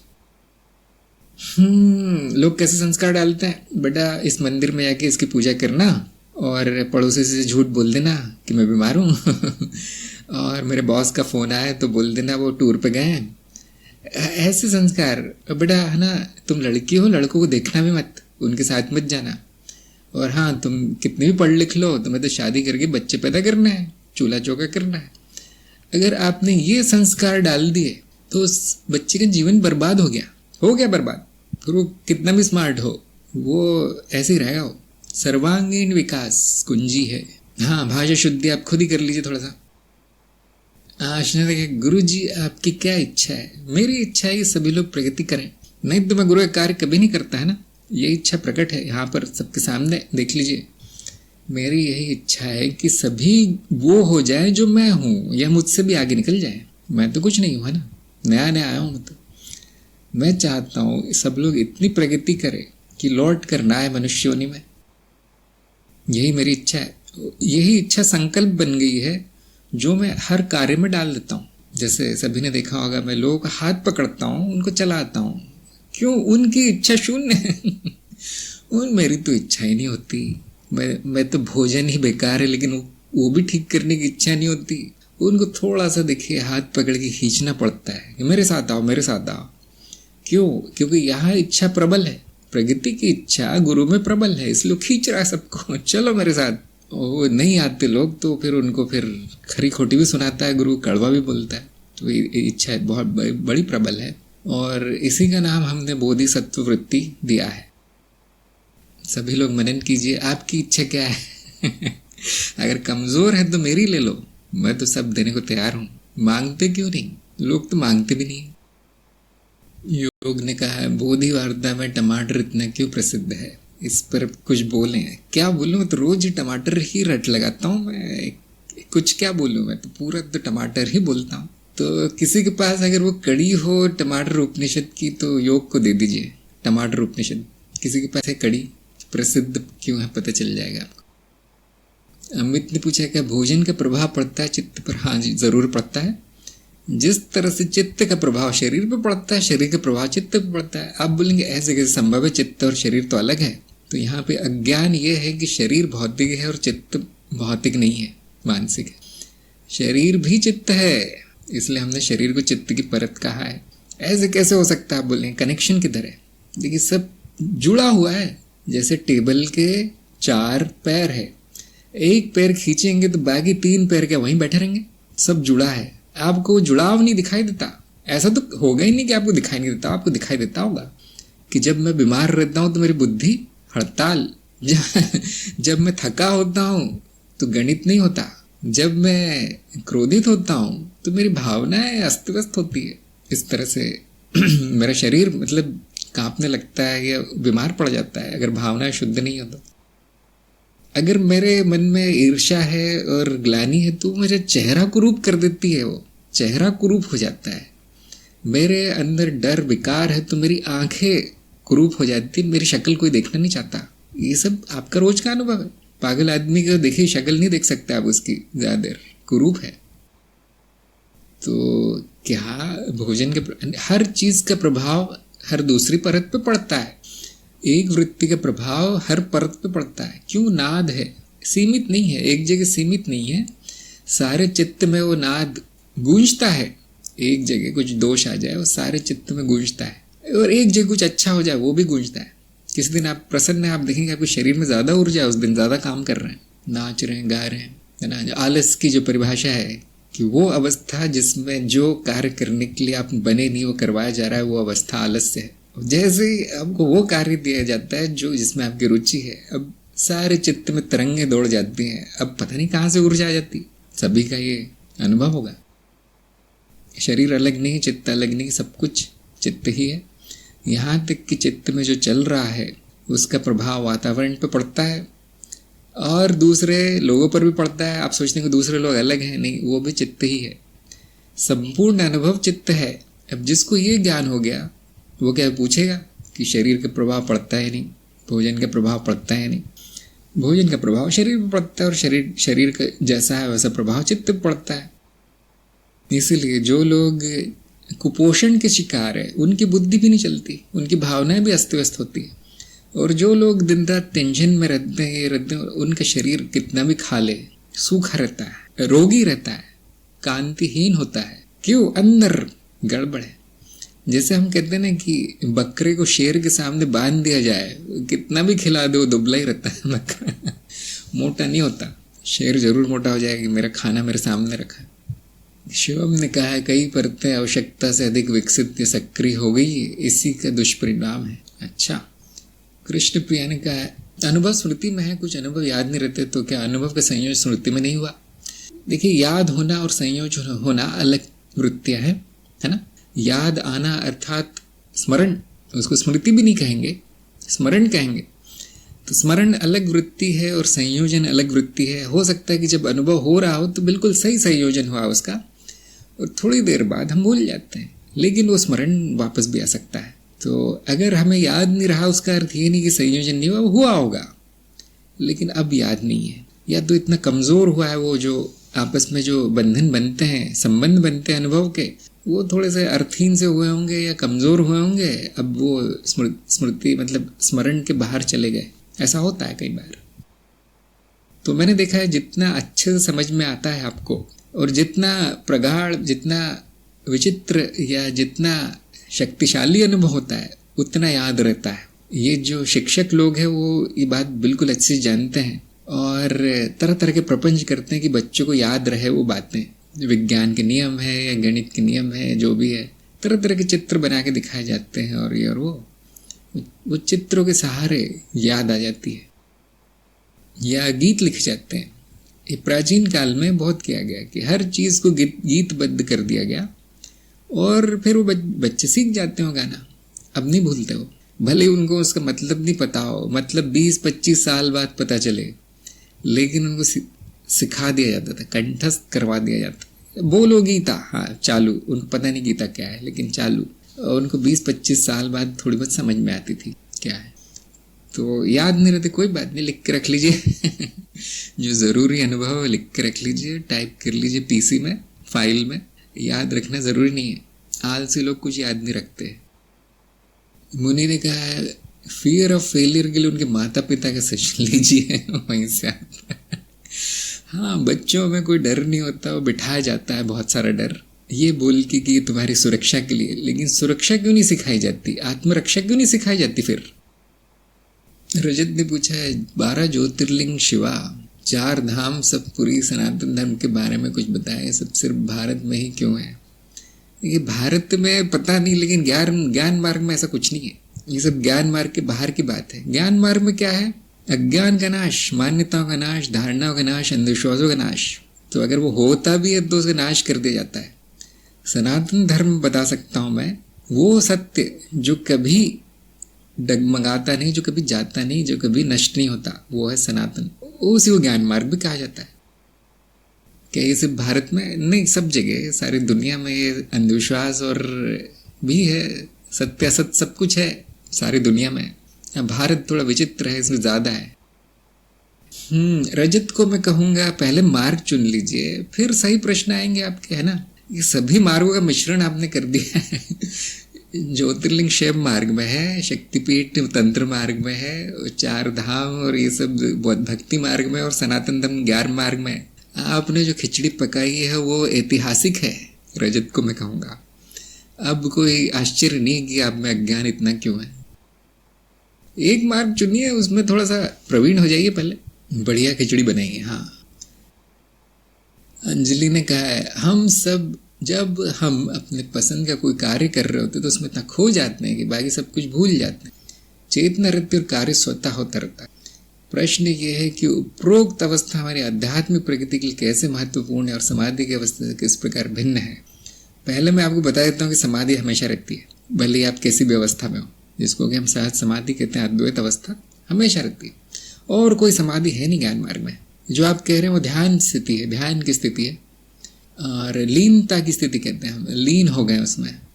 यह हमारे आध्यात्मिक प्रगति के लिए महत्वपूर्ण है क्या?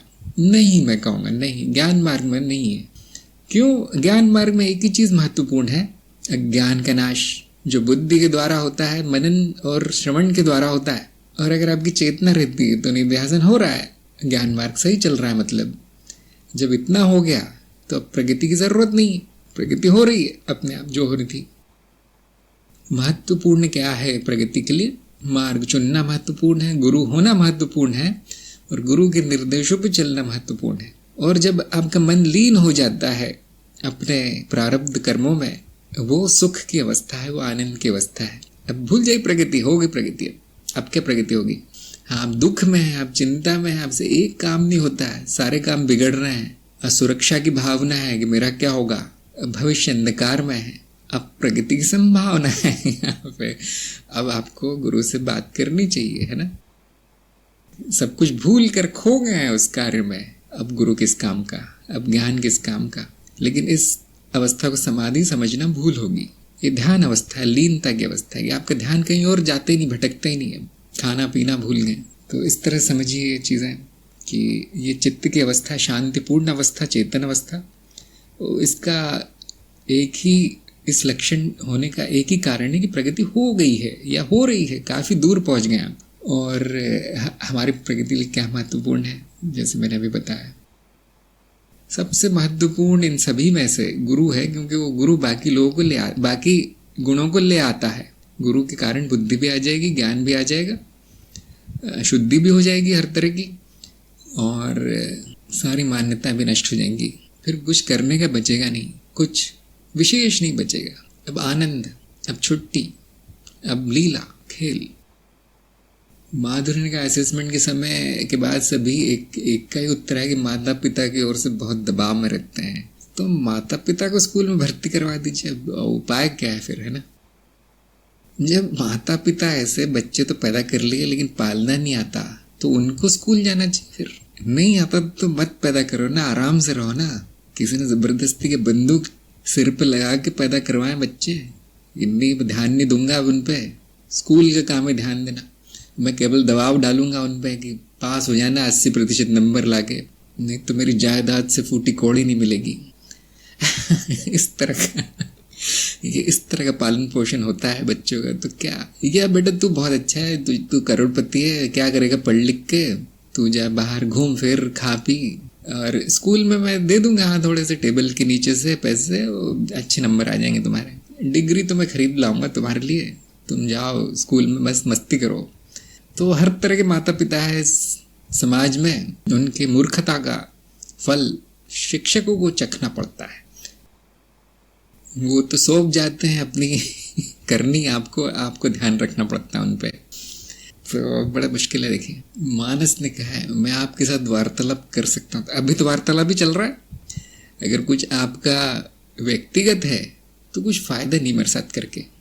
आपको जिसने भी त्रिदिवसीय कार्यक्रम करवाया उनके साथ कर लीजिए। मैं क्या कहूँगा कि अज्ञान है वो अज्ञान है, ये वीडियो देख लेना, वो वीडियो देख लेना, और ये इस कार्यक्रम में आ जाना, ये कर लेना। मैं जो अभी मैंने सबको बताया है वही मैं बताता हूँ वार्तालाप में भी। यही तो वार्तालाप है, और क्या वार्तालाप करूँगा मैं। हाँ, जो एक व्यक्तिगत स्तर का वार्तालाप होता है वो उससे आपकी कोई प्रगति नहीं होगी, सब झूठ होता है। जिसको कुछ भी चाहिए वो सीधे आगे कार्यक्रम में आ जाए, कार्यक्रम भाग लीजिए, त्रिदिवसीय करने के बाद ज्ञान दीक्षा कर लीजिए, फिर आपको किसी से बात करने की जरूरत नहीं रहेगी। ये आ गए टमाटर उपनिषद। दिव्य कांति ने कहा है आजकल नींद ज्यादा आती है, सुबह आलस होता है, क्यों पता नहीं, क्या करूँ। जो आता है वो आने दो, जो जाता है वो जाने दो। संपूर्ण चेतना में रहना है और कुछ नहीं करना आपको। अगर आपका जीवन कठिन है, अगर बहुत काम है, अगर आपने जरूरत से ज्यादा काम ले रखा है तो यही होगा, शरीर थक जाएगा, सोता रहेगा। ऐसा काम है जीवन में कोई रोचक चीज नहीं हो रही है, सब नीरसता है, तो उठना भी पसंद नहीं करता शरीर। और अगर आपका जीवन वो है जो आपका प्रारब्ध है तो उसको नींद नहीं आएगी, अब उसको थकावट नहीं होगी, उसको आलस नहीं होगा। तो देखिए आप अपने प्रारब्ध पे चल रहे हैं या नहीं चल रहे। दिव्य कांति में बोलूंगा थोड़ा सा ये कर लीजिए आत्मबंधन, कि वो सब हो रहा है यानी आपके जीवन में जिसके लिए आपने जन्म लिया था। नहीं तो आराम से सोना है, जब होगा तब होगा। हो सकता है इस जीवन में, ये जीवन केवल कर्म फलों को भोगने में ही बीत जाए। जब मैं ऐसा कहता हूँ लोगों को बहुत बुरा लगता है कि गुरु के पास कुछ अच्छा नहीं बोलने के लिए आज बोलते हैं। हो सकता है कि आपके कर्म फल इतने ज्यादा हो कि ये जीवन उनको भोगने में बीत जाए, और इसीलिए वो जो प्रतिक्रिया है चित्त की वो है नींद, वो है नीरसता, कि मुझे नहीं चाहिए जीवन, मुझे नहीं करना है कुछ। बहुत प्राकृतिक है ये बात, सभी जानते होंगे कि कक्षा में आपको बिठाए कुछ पढ़ाया जा रहा है, कोई इतिहास बोरिंग चीज। सबसे पहले क्या होता है, आपका चित्त बोलता है नहीं चाहिए, सीधे नींद में जाता है वो। कितने भी सोए हो आप, उस दिन 12 घंटे सोए हो, जैसे शिक्षक बोलना शुरू करता है नींद आ जाती है। ये क्या है, चित्त की प्रतिक्रिया है कि मुझे नहीं चाहिए। यहाँ तक कि मैंने देखा है कि बोधि भारत के वीडियो सुनते सुनते भी लोग सो जाते हैं। क्यों, आपकी बुद्धि को तो अच्छा लग रहा है, लेकिन जो चित्त की जो निचली परतें हैं उनको खतरा है कि अब हमारी अर्थी उठने वाली है और वो एक ही चित्त के पास एक ही उपाय बच जाता है कि सारा कुछ दुकान बंद करके चला जाए वो, जिससे आप कहते हैं नींद। बुद्धि बंद, शरीर बंद, सब कुछ बंद, इंद्रियां बंद। तो ध्यान दीजिए कि जीवन सही मार्ग पर नहीं है, इसलिए प्राकृतिक प्रतिक्रिया हो रही है। प्रकृति की प्रतिक्रिया है कि कुछ नहीं होता, कुछ काम खास नहीं होता, तो वो नींद चला जाता है। सारा का सारा जो परती रचना है सारी की सारी निष्क्रिय हो जाती है, और उसको जबरदस्ती ठीक नहीं किया जा सकता। यही करके ठीक किया जा सकता है कि आपकी रुचि क्या है, आपकी रुचि क्या है, आपके जीवन में क्या रोचक है, वो करके ठीक किया जा सकता है। ये एक बात होगी। एक और चीज है अतृप्त वासनाएं। अगर आप में बहुत सारी वासनाएं ऐसी है जिनकी तृप्ति नहीं हुई, तो वो चित्त कुछ नहीं करना चाहता, वो बुद्धि कुछ नहीं करना चाहती। क्यों, उनका दबाव इतना है, आपको पता भी नहीं चलेगा कि दबाव है, पहली बात, क्योंकि वो भी दमन कर दिया गया है, वहां भी आंखें मूंद ली गई है। जो वासनाओं का जो बांध है वो दबाव डाल रहा है, और आप तोड़ना नहीं चाहते किसी कारण से। अब सारा संघर्ष चित्त का वही, उससे बनाए रखना। अभी हम अध्यात्म से हट गए, मनोविज्ञान में आगे। देखिए ये मनोविज्ञान का विषय है कि ऐसा क्या चल रहा है वहां कि वो नींद में ही रहना चाहता है, आलस में ही रहना चाहता है, ना उसको कोई भी चीज में रस नहीं आता जीवन में, कितनी भी अच्छी चीज हो, या फिर क्षणिक आता है, थोड़ी देर ही आता है, फिर वापस मरी सी अवस्था में चला जाता है वो। इसका एक बड़ा कारण है अतृप्त इच्छाएं, और कुछ नहीं करना चाहता हूँ। क्यों, वो इच्छाएं इतनी बलशाली है, कुछ और नहीं करने देती, क्योंकि दमन कर रखा है तो वो दिखती भी नहीं है। कौन सी इच्छा है मुझे, जिसने मुझे निष्क्रिय कर दिया है, इसको हम कहते हैं डिप्रेशन। जो अवसाद में जो आदमी होता है वो, उसके भी यही लक्षण है कि सोता रहता है, उठता नहीं है, कुछ बोलता नहीं किसी से, खाता भी नहीं, पीता भी नहीं, या बहुत ज्यादा खाएगा, बहुत ज्यादा पिएगा। क्यों, वो जो तृप्ति का, वो चाहता है कि भोजन से तृप्ति आ जाए, नशे से तृप्ति आ जाए। नशेड़ी हो जाते हैं ऐसे लोग, उनको वही अच्छा लगता है, फिर ये गपशप करने लगते हैं, क्योंकि वो गपशप में थोड़ी देर के लिए भुला दी जाती है वो इच्छाएं। लेकिन क्या वो इलाज है? नहीं, इलाज नहीं है। इलाज क्या है फिर?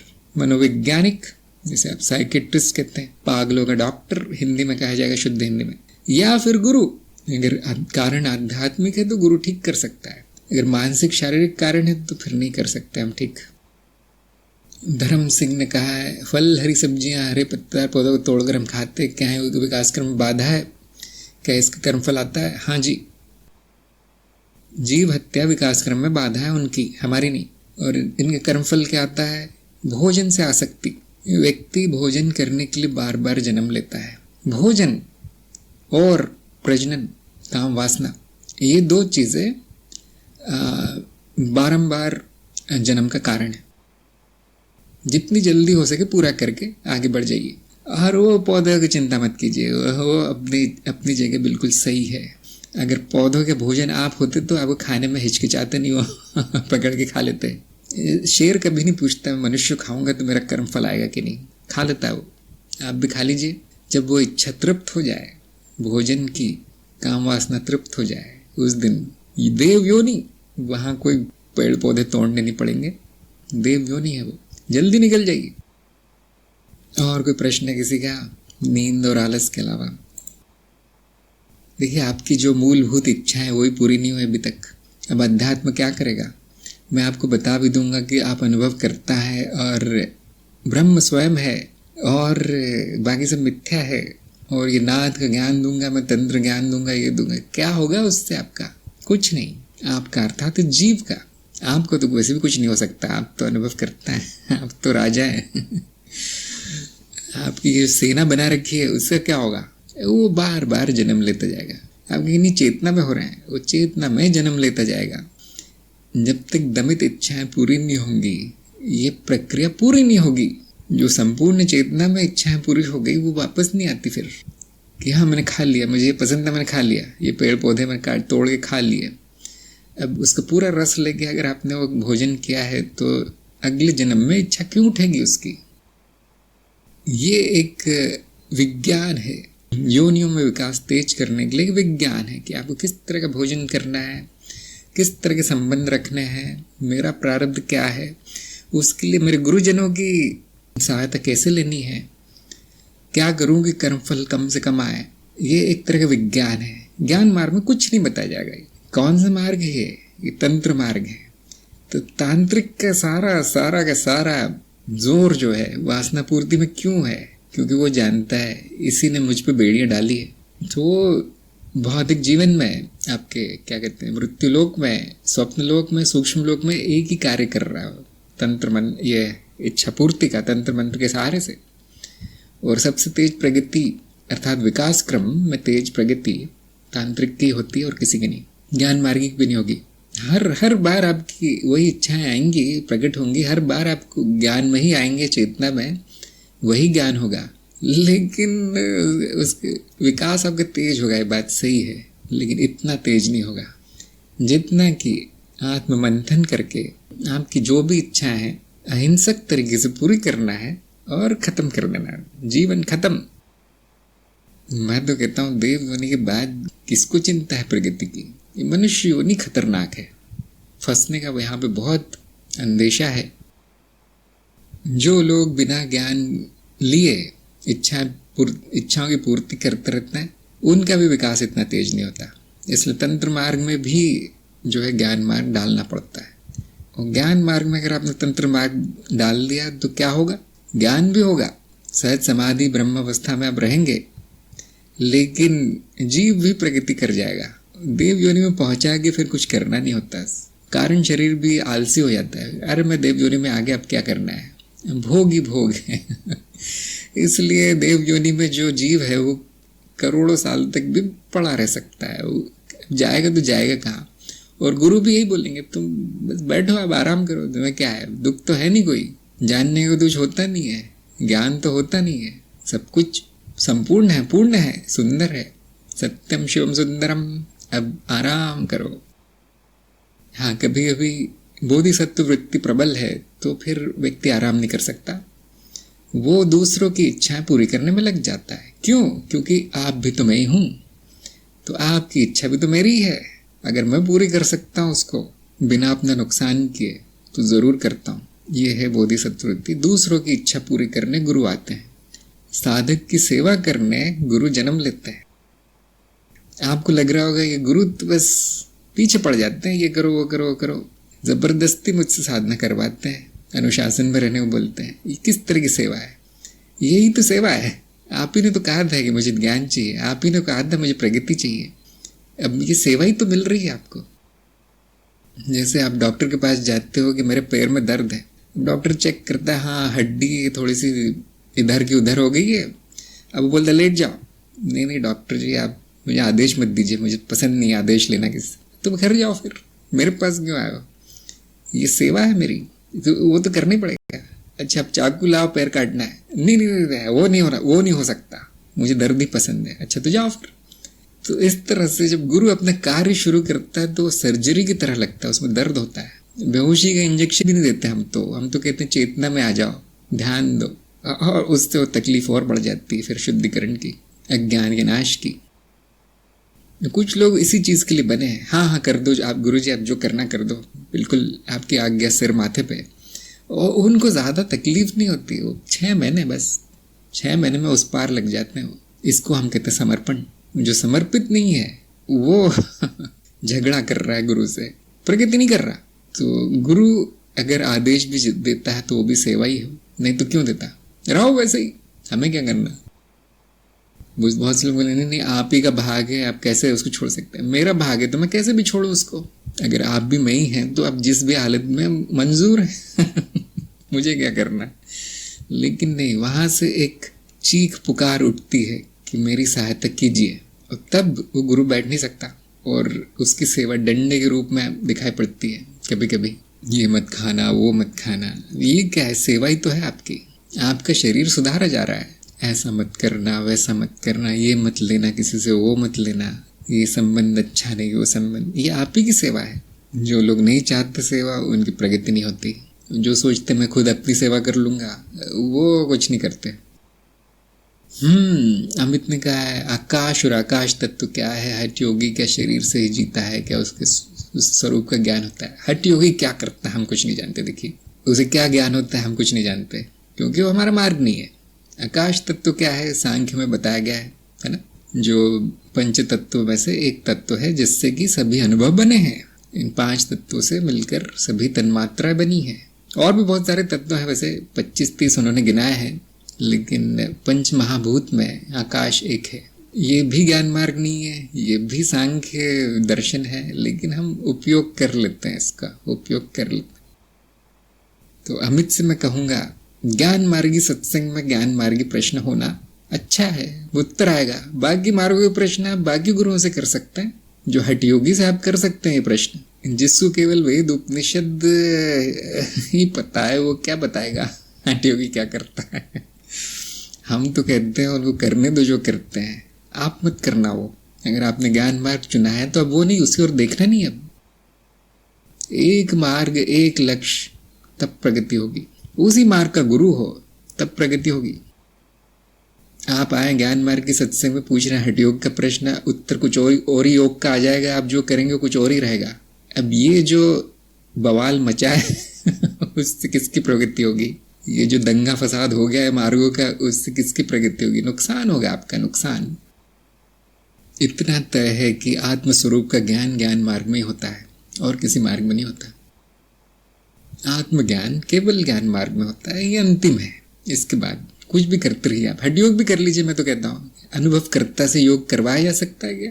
ब्राह्मण कोई योगासन करेगा, कुछ करेगा, वो क्रिया व्रिया, मैं ब्राह्मण हूँ। हाँ, इस शरीर से आप कुछ भी करवा सकते हो, तो चिता में ही जलने वाला है, करवा लो, शौक पूरा कर लो उसका। हो सकता है यही आपका प्रारब्ध हो हठ योग। अब कौन रोक सकता है आपको? ऐसा ही गुरु के पास जाए करना। लेकिन मनोज ने पूछा है यदि चेतना चित्त की सबसे उच्च परत है तो बुद्धि का स्थान कहाँ रखा जा सकता है? बहुत अच्छा आपका प्रश्न है। चेतना के ठीक नीचे बुद्धि है, परती रचना की परिकल्पना की गई है, मॉडल है वो एक तरह का।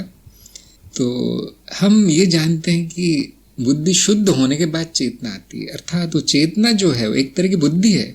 ध्यान दीजिए, स्मरण मेरे स्वरूप का स्मरण जो है एक तरह की बुद्धि है जो ज्ञान होने के बाद ही प्रकट होती है कि अरे हाँ, ये जो मनो शरीर और तरह तरह की वस्तुएं अनुभव मैं नहीं हूँ, ये बुद्धि तो कह रही है, लेकिन वो परिष्कृत हो चुकी है बुद्धि।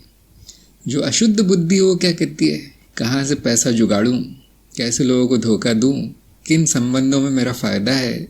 ये भी बुद्धिमानी है, ऐसा नहीं है, लेकिन हम कहते हैं चतुराई है वो, चतुराई। बुद्धिमता नहीं कहेंगे उसे, विजडम नहीं कहेंगे, क्लेवरनेस कहेंगे। जोड़ तोड़ वाली बुद्धि है, कर रहा है कुछ उत्तरजीविता के लिए व्यक्ति, लेकिन जो परिष्कृत शुद्ध बुद्धि हो जाती है उसी में चेतना प्रकट होती है। ऋतंभरा प्रज्ञा, ये है चेतना की परत। आप देख सकते हैं विकास क्रम में थोड़ी आगे है चेतना। बुद्धि पहले आती है, फिर वो शुद्ध होती है ज्ञान के कारण, गुरु की सत्संग के कारण, और फिर चेतना प्रकट होती है। वो भी कभी आती है जाती है, लोग रोते हैं कि मेरी चेतना नहीं रहती। तो देखिए, अब जिस लड़की से प्यार नहीं करेंगे वो किसी और के साथ ही चली जाएगी, है ना। उससे प्यार कीजिए, चेतना को अपने प्यार में फंसा लीजिए। उसे आकर्षित करना है, उसे ऑर्डर नहीं देना है, चलो आ जाओ, नहीं, वो खुद आनी चाहिए। अब याद रहेगा सबको। मैं वेद शास्त्रों से उदाहरण लाके दूंगा, किसी को याद नहीं रहता। आलोक ने कहा आत्मज्ञान के बाद यही होता है कि कुछ करने को नहीं है, लेकिन फिर कुछ करने के बहाने निकालना होता है, वरना क्या करें। बिल्कुल चिंता मत कीजिए, जब तक शरीर है, जब तक कर्म बचे हैं, बहुत कुछ होगा करने के लिए। और यदि कुछ भी नहीं मिलता करने को, तो बाकी लोगों को आत्मज्ञान देना है, ज्ञान के दीपक जलाते रहना है। और फिर कर्म ही कर्म है, फिर तो छुट्टी नहीं है उनकी। कर्महीनता ही सबसे बड़ा कर्म है, ज्ञान के बाद ही आता है। शिवम ने कहा है कि बगैर चेतना के सिर्फ बुद्धिमान या विवेक बुद्धि से भी तो इच्छाओं को भोग कर समाप्त किया जा सकता है, जैसे अधिकतर तांत्रिक करता है। बिल्कुल सही बात है आपकी, शिवम की बात बिल्कुल सही है। इसीलिए देव योनि से पतन होता है। क्योंकि पहुंच तो गए वो पुण्य कर्म करके और तंत्र विद्या से, देव योनि पहुंच गए। तांत्रिक का है, सूक्ष्म लोक में, ये स्थूल में नहीं आता। वो कभी कभी आता है जब यहाँ इच्छा प्रकट होती कुछ उसकी, कि 1000 साल पहले मैंने किसी से वादा किया था, हाँ अब आ जाओ भाई मृत्युलोक में, बस। लेकिन अधिकतर सूक्ष्म में ही रहता, देव रूप में रहता है तांत्रिक, दिव्य रूप में। लेकिन क्यों पतन क्यों होता है, वापस क्यों आना पड़ता है मनुष्य पशु योनि में? ज्ञान नहीं लिया, चेतना नहीं आई, सिर्फ बुद्धि तक ही सीमित रह गया, वो भी तंत्र वाली बुद्धि तक। उनको ये भी नहीं पता तंत्र कैसे काम करता है। देवी कृपा है बस, तब करके उसने देवी का क्या कहते हैं कृपा प्राप्त कर ली, या अपने से ऊंचे किसी जीव की कृपा प्राप्त कर ली। होंगे कोई गुरु बहुत अच्छे संबंध होंगे उनके कई जन्मों के, तो गुरु ने खींच लिया आप देव योनि में, लेकिन वो ठहरता नहीं है वहां। तो तांत्रिकों में भी स्तर होते हैं, जो सबसे निचले स्तर के हैं वो परजीवियों की कृपा से जाते हैं। तो उनके कई नाम हैं, उनको देवी देवता हम कह देते हैं, लेकिन निचले जीव हैं, वो भी तांत्रिक खींच लेते हैं देव योनि में। लेकिन फिर उसी कीमत चुकानी पड़ती, उनके स्वयं के कारण शरीर को दान करके, बलि चढ़ा के। कितने जानवरों के कारण शरीर बलि चढ़ाएंगे? वो जो चीज है वहां पर जिसकी पूजा कर रहे हैं आप, वो तो आपका कारण शरीर चाहती है।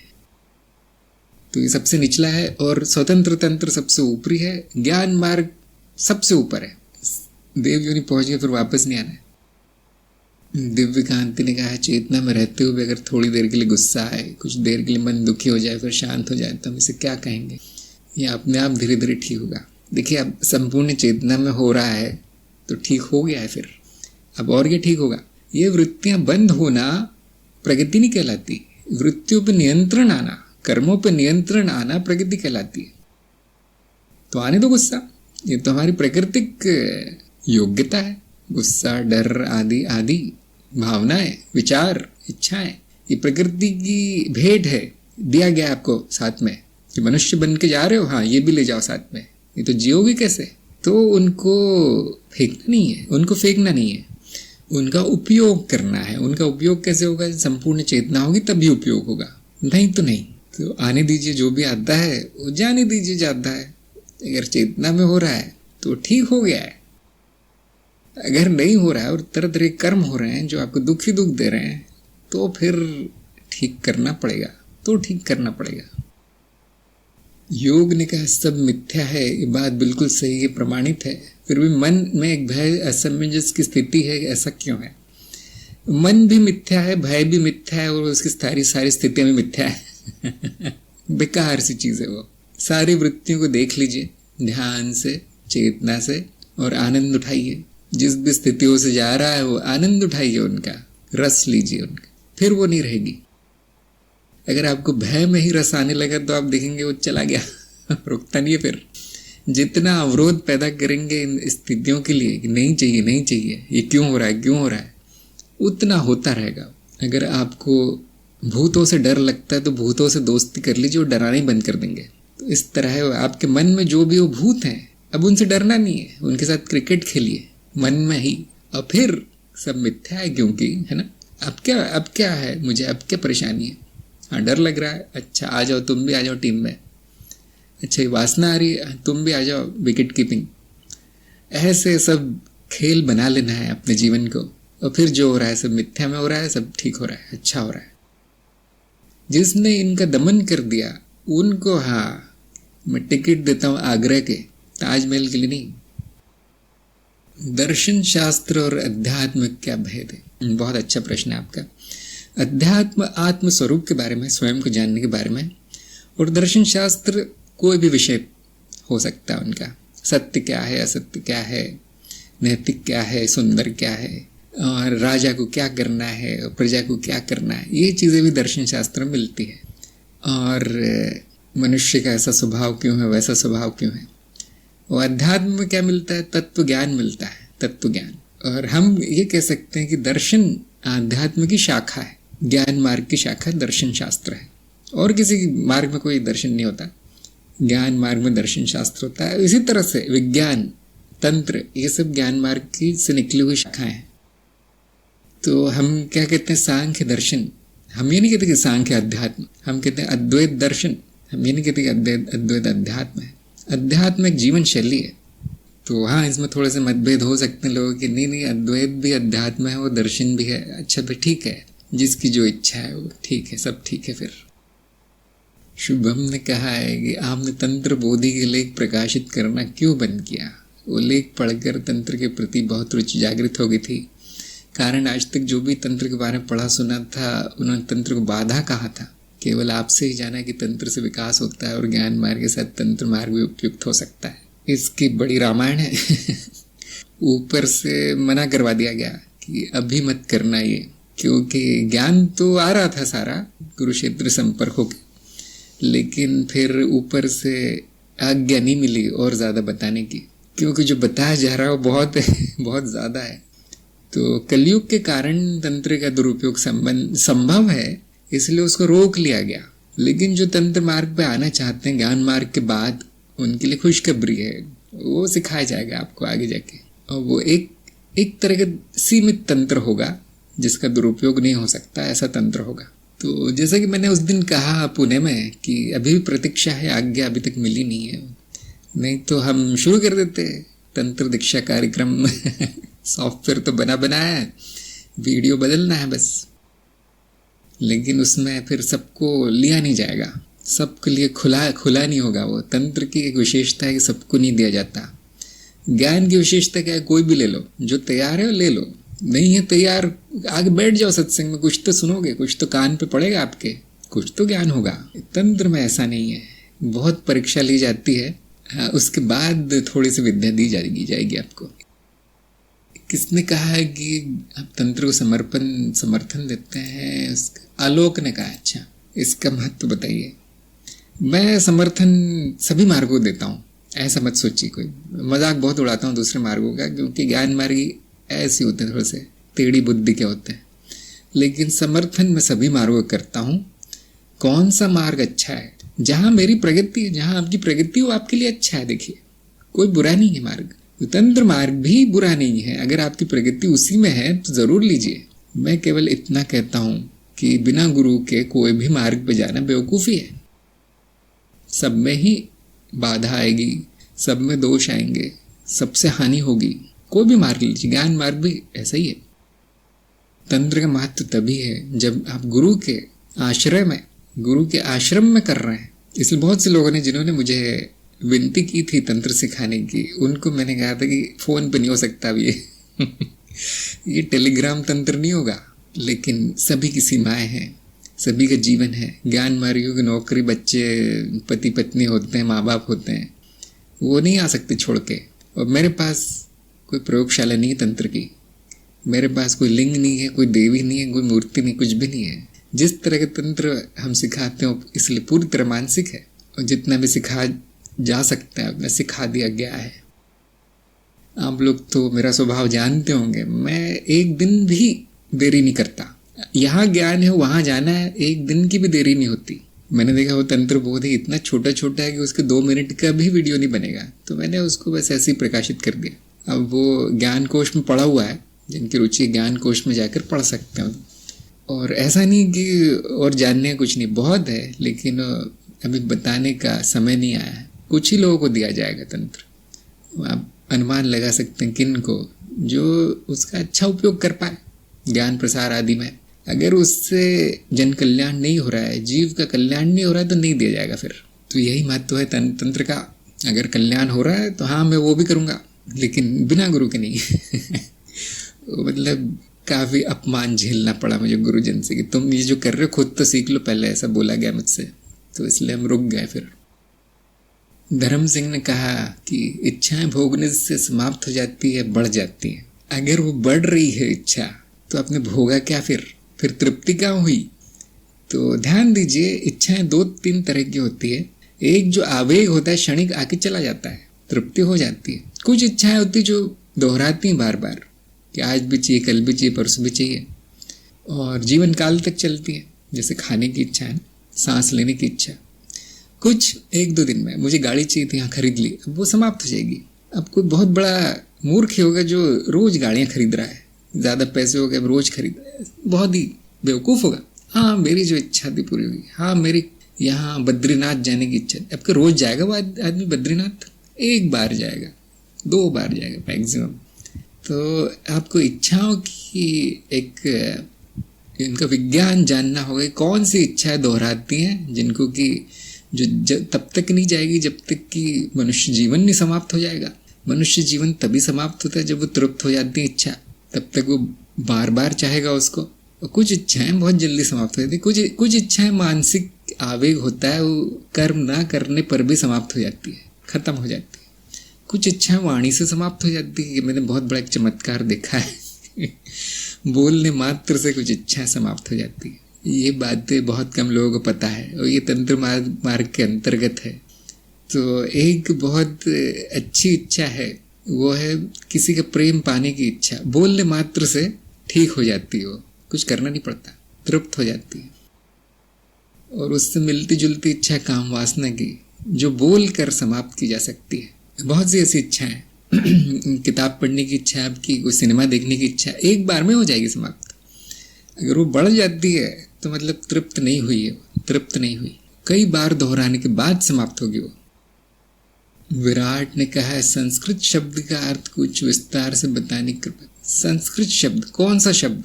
संस्कृत का ही अर्थ पूछना चाहते हैं, संस्कृत किसी शब्द का अर्थ पूछना चाहते हैं? संस्कृत का अर्थ सच बताएं तो इसे कई अर्थ हो सकते हैं, लेकिन आप देख रहे होंगे कि वहाँ पे संस्कार है और कृत है। कौन जानता है संस्कृत? यहाँ पे संस्कार है और कृत है, मतलब सुसंस्कारित कर दिया गया है जिसे, वो संस्कृत। मेरा तो यही मानना है, बाकी अब जो पंडित है वो बता पाएंगे। कोई है यहाँ पंडित संस्कृत का? मैं तो संस्कृत पढ़ता नहीं हूँ।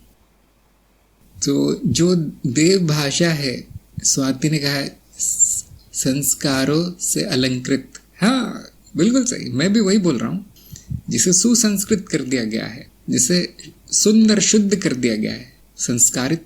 तो जो देव भाषा है वो इतनी उन्नत है, उससे उन्नत कोई भाषा नहीं पृथ्वी पे, इसलिए उसका नाम संस्कृत पड़ गया। और तो कोई मुझे अर्थ नहीं पता। आप क्यों जानना चाहते हैं? विराट से पूछ रहा हूँ। सारा ज्ञान विज्ञान छोड़ के आपको एक शब्द बस जानना है। आलोक ने कहा, बिना अनुभव कैसे पता होगा कि हम ये मार्ग हमारे लिए है? बहुत आसान है पता करना कौन सा मार्ग आपके लिए। जिसमें आपकी रुचि बढ़ती जाए, जिसमें आपकी प्रगति होती जाए, जिसमें आपको आनंद ही आनंद, सुख ही सुख मिले, वो आपका मार्ग है। बहुत आसान। और अगर वो कष्टकारी हो जाए, वो मजबूरी हो जाए आपकी, वो आपका नहीं, फिर छोड़ दो। बहुत से लोग कहेंगे तो मेरी तो किसी भी अध्यात्म मार्ग में रुचि नहीं होती, कहीं भी आनंद नहीं आता। तो मैं कहूँगा किस में आता है आनंद, वो करो पहले। जिसमें आनंद आता है वो करो, वो तुम्हारा प्रारब्ध है। अध्यात्म के पीछे मत भागो, क्योंकि मेरे पड़ोसी ने भी अध्यात्म कर लिया है, मेरे दोस्त ने भी अध्यात्म कर लिया है, मेरा कुत्ता भी आध्यात्मिक है, तो मुझे करना ही चाहिए। नहीं नहीं नहीं नहीं, जरूरी नहीं। वो कीजिए जो आपको प्रारब्ध है। आप कर्मों में अध्यात्म लिखा है तो वही होगा। फिर मजबूरी में सबकी देखा देखी बिल्कुल नहीं करना है। योग ने पूछा कि चार धर्म चार मार्ग संबंधित है? नहीं, ऐसा कुछ नहीं है। मार्ग वहां पर है जहां पर आप है। जो भी धाम वहां में अंधविश्वास है। कलयुग में कुछ नहीं होता ऐसा। पहले जब होता था तब होता होगा। वो एक तरह की यात्रा जो बनाई गई है वो आध्यात्मिक यात्रा के रूप में बनाई गई थी। अब वो भ्रष्ट है वो सारा। अब केवल लोग पैसा बर्बाद करके आ जाते हैं। सभी मार्ग आपके अंदर है, बाहर कुछ नहीं है। तो विराट ने कहा आपकी वाणी सुनने में आनंद आता है। सुन लीजिए, हजारों घंटे की वाणी है। मैं ये सोच रहा हूँ 10 साल बाद क्या होगा, लोग सुन भी पाएंगे या नहीं उसे। लाखों घंटे ना हो जाए कहीं।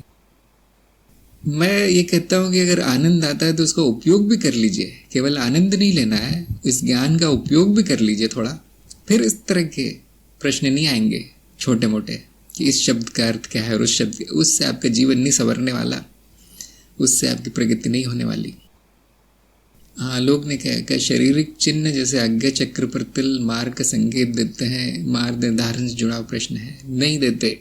जो मैंने कहा है वो मार्ग का संकेत है। उसमें रुचि होगी, उसमें प्रगति होगी, उसमें आप खाना पीना सोना भूल जाएंगे, वही करते रहेंगे। वो आपका मार्ग है। आप परिवार छोड़ देंगे, बच्चे पति पत्नी छोड़ देंगे, गुरु के पास पहुंच जाएंगे, संसार त्याग देंगे। वो आपका मार्ग है। और इधर उधर तिल विल होने से कुछ नहीं होता। तो यहाँ पर हम आज की सत्संग समाप्त करते हैं। 12 बज गए हैं। ऐसे ही प्रश्न करते रहिए। कोई प्रश्न बुरा नहीं होता, कोई प्रश्न छोटा नहीं होता। हम फिर मिलेंगे अगले सत्संग में। सभी का सत्संग में आने के लिए बहुत बहुत धन्यवाद। नमस्कार।